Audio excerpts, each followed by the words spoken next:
Welcome to BookSum, the podcast where we distill the essence of best-selling books into practical wisdom that you can apply to your everyday life. Imagine this, it's the start of your day. You reach for your phone without even thinking, check your notifications, and then head to the kitchen for that first cup of coffee. Did you know that nearly half of these actions aren't decisions you consciously make, but habits that have become deeply ingrained in your brain? Today, we're exploring The Power of Habit by Charles Duhigg, a book that unveils the fascinating science behind why we do what we do and how we can change it. Whether you're trying to break a bad habit, build a new routine, or understand the hidden mechanisms driving your behaviors, this episode will provide you with actionable insights to take control of your life. Part 1. The Habits of Individuals, Chapter 1. The Habit Loop. How habits work. Imagine waking up every morning, and without much thought, you head straight to the kitchen to brew your coffee. This automatic sequence is powered by what Charles Duhigg calls the habit loop, a three-step process that includes a cue, routine, and reward. But here's the kicker. What drives this loop is something even more powerful: craving. Cravings develop gradually, often without us even realizing it. They become the unseen force behind our habits, guiding our behavior as we seek out the satisfaction that the fixed routine provides. Take, for example, the irresistible taste of McDonald's fries.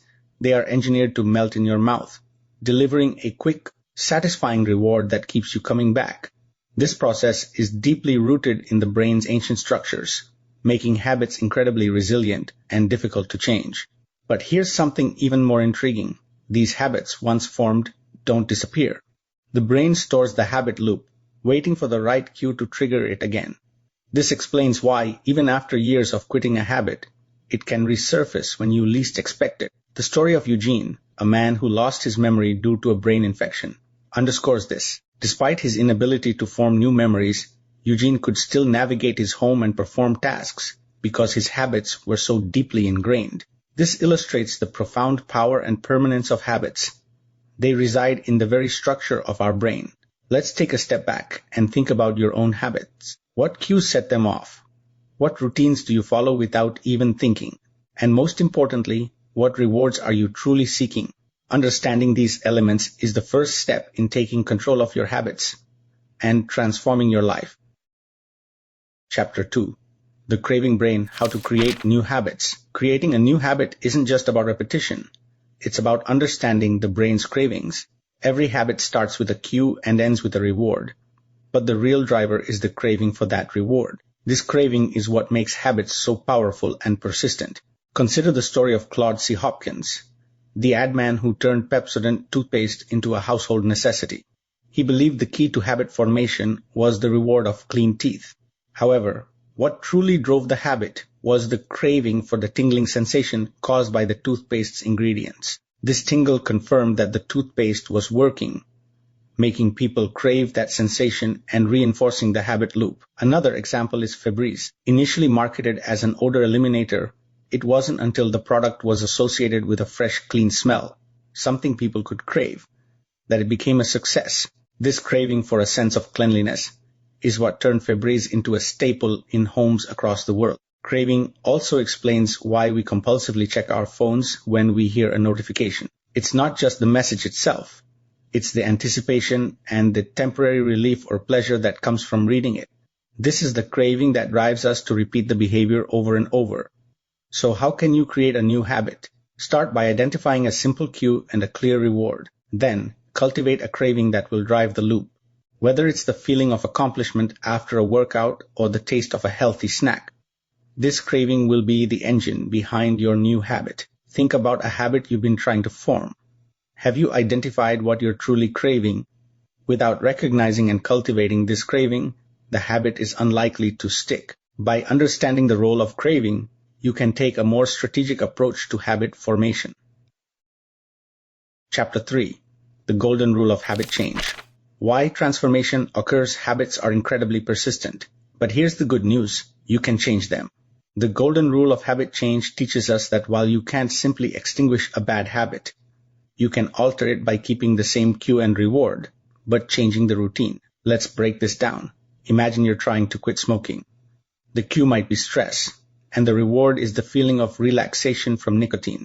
According to the golden rule, to change this habit, you need to replace the smoking routine with something else that provides a similar reward. For instance, you could replace smoking with deep breathing exercises, which also provide relaxation, but in a much healthier way.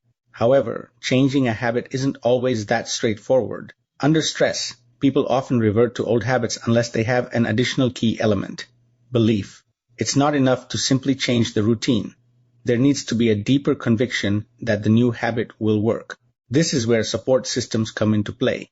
Programs like Alcoholics Anonymous succeed not only because they change routines, but also because they instill a belief in participants that change is possible. This belief is often reinforced by the community, which provides ongoing support and accountability. Consider the story of Coach Tony Dungy, who led the Tampa Bay Buccaneers and later the Indianapolis Colts to success by drilling simple, automatic habits into his players. His strategy was based on the idea that under pressure, players would revert to these ingrained habits, allowing them to perform at their best without overthinking. But it wasn't until his team fully embraced his teachings, particularly after rallying around him following his son's tragic death, that they achieved their ultimate goal, winning the Super Bowl. Belief and community support are crucial for making lasting changes, especially when the going gets tough. It's not just about swapping out routines. It's about fostering a deep-seated belief that the new habit will lead to a better outcome. So, when you're looking to change a habit, remember, keep the cue, keep the reward, change the routine, but most importantly, cultivate the belief that you can transform your behavior. Part 2. The Habits of Successful Organizations, Chapter 4. Keystone Habits. Which habits matter most? Not all habits are created equal. Some have the power to create a chain reaction, leading to significant transformations in multiple areas of life. These are known as keystone habits. A keystone habit isn't just any habit. It's the one that can start a ripple effect, positively influencing other behaviors. Take the example of Paul O'Neill, who became CEO of Alcoa in the late 1980s. Instead of focusing on profits, O'Neill zeroed in on worker safety, a seemingly narrow priority. However, by improving safety, he also improved communication, efficiency, and overall performance across the company. This keystone habit of prioritizing safety led to Alcoa becoming one of the safest and most profitable companies in the world. The power of keystone habits extends beyond organizations and into our personal lives. Exercise, for example, is often considered a keystone habit. When people begin exercising regularly, they often start eating healthier, sleeping better, and feeling less stressed. The benefits of that one habit spill over into multiple areas, creating a cascade of positive changes. Small wins are another crucial aspect of keystone habits. These are small, incremental victories that build momentum.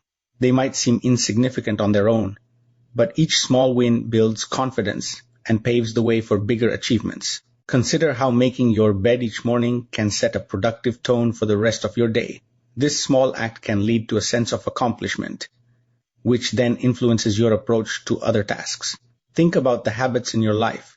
Which ones could be keystone habits? What small wins could you cultivate to create momentum in the direction you want to go? By identifying and focusing on keystone habits, you can create a powerful foundation for change, one that can reshape multiple aspects of your life or organization. Chapter 5. Willpower. When willpower becomes automatic, willpower might just be the most critical keystone habit you can develop. It functions like a muscle. The more you use it, the stronger it gets. But, like a muscle, willpower can also become fatigued, which is why it's so important to understand how to manage and strengthen it. One of the most famous studies on willpower is the marshmallow experiment conducted at Stanford in the 1960s. Children were given a choice. They could eat one marshmallow immediately or wait 15 minutes and receive 2 marshmallows as a reward. The children who resisted the immediate temptation tended to be more successful later in life, both academically and socially. This experiment showed that the ability to delay gratification is a strong predictor of future success. Further research has shown that willpower can be strengthened through deliberate practice. For example, when people work on improving their self-discipline in one area, like sticking to a budget or following a fitness routine, they often find that it becomes easier to exert willpower in other areas of their lives. This spillover effect is why willpower is considered a keystone habit. It can lead to a cascade of positive changes across various aspects of life. However, willpower is not infinite. Studies by researcher Mark Muraven have demonstrated that willpower can be depleted by overuse, a phenomenon known as decision fatigue. This is why it's crucial to automate certain behaviors through habit formation, conserving your mental energy for decisions that really matter. Organizations have also recognized the power of willpower and incorporated it into their training programs. Take Starbucks, for example. They developed routines like the LATTE latte method.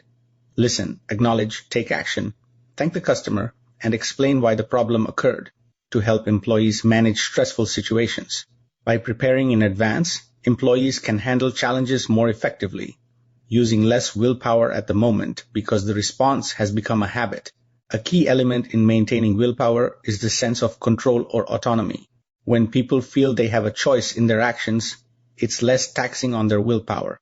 This is why fostering a sense of ownership in tasks can help sustain self-discipline over the long term. As you think about your own life, consider how you can strengthen your willpower. What habits can you automate to save mental energy?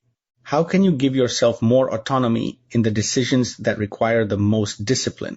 By focusing on willpower as a keystone habit, you can create a foundation for lasting success.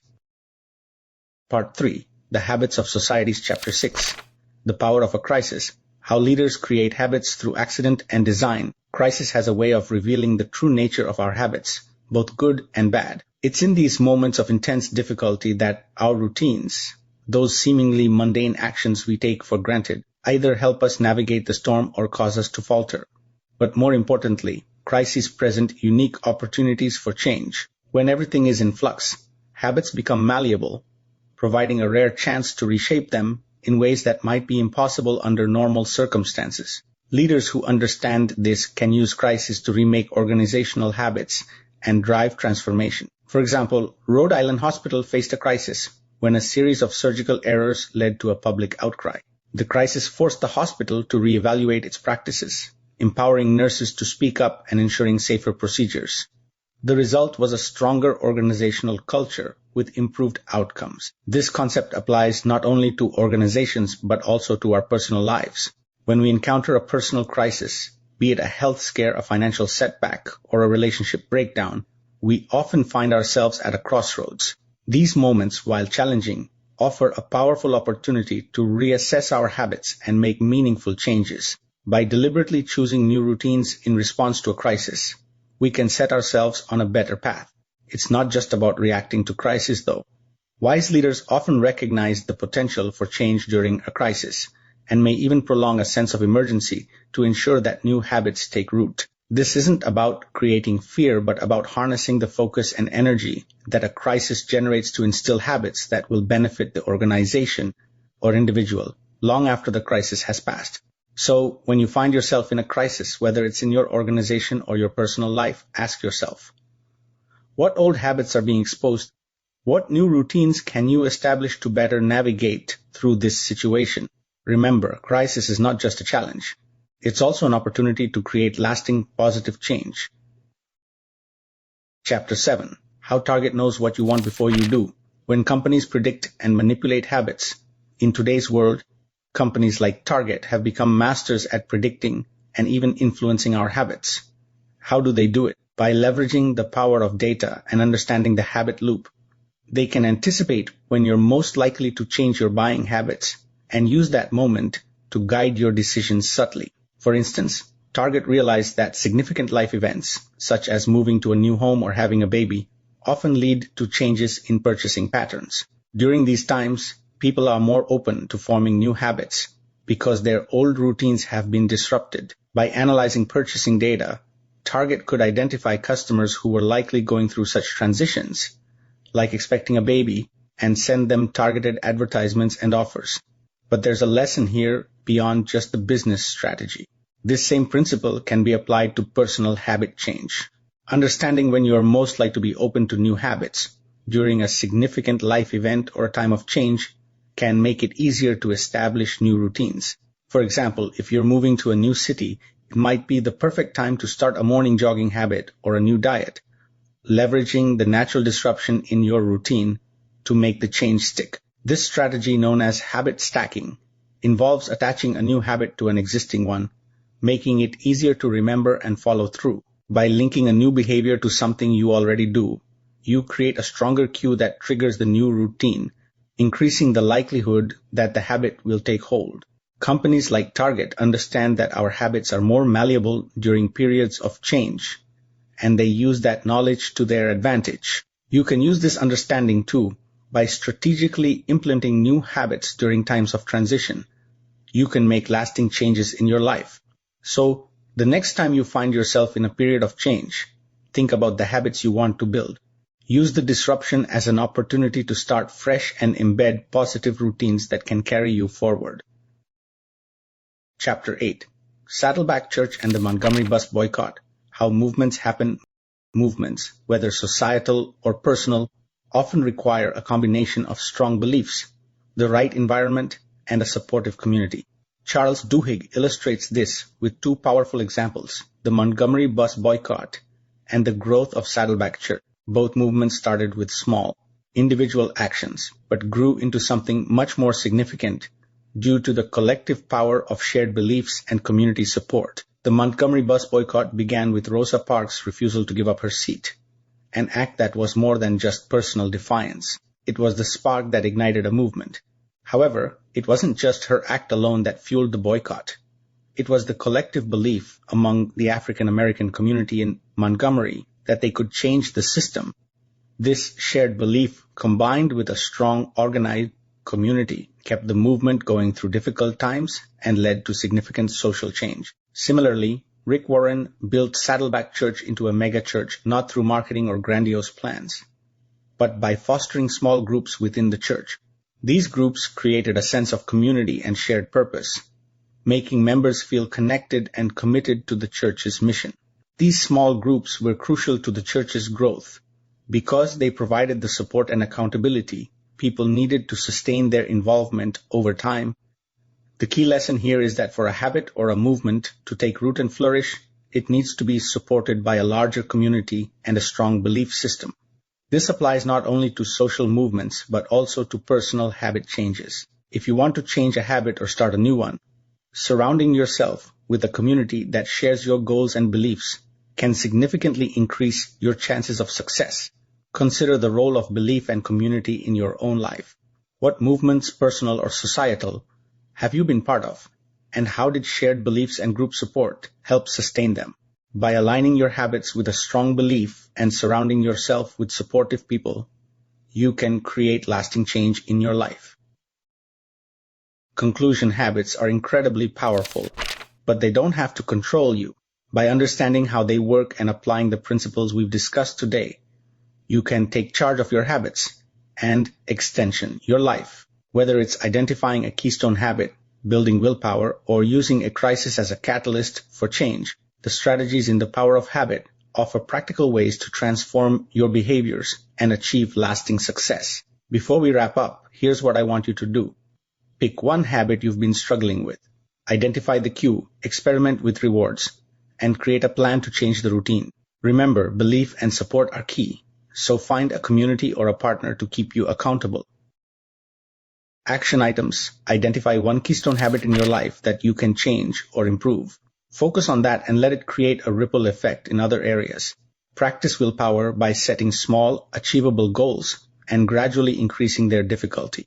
Surround yourself with a supportive community or group that reinforces your belief in the possibility of change. Reflect on your current habits and decide which ones are beneficial and which ones you need to change. Quotes: habit scientists say emerge because the brain is constantly looking for ways to save effort. You can't extinguish a bad habit. You can only change it. Once you understand that habits can change, you have the freedom and the responsibility to remake them. That's it for today's episode of BookSum. If you found value in this discussion, subscribe, leave a review, and share it with someone who might benefit. Keep reading, keep learning, and keep growing. Until next time.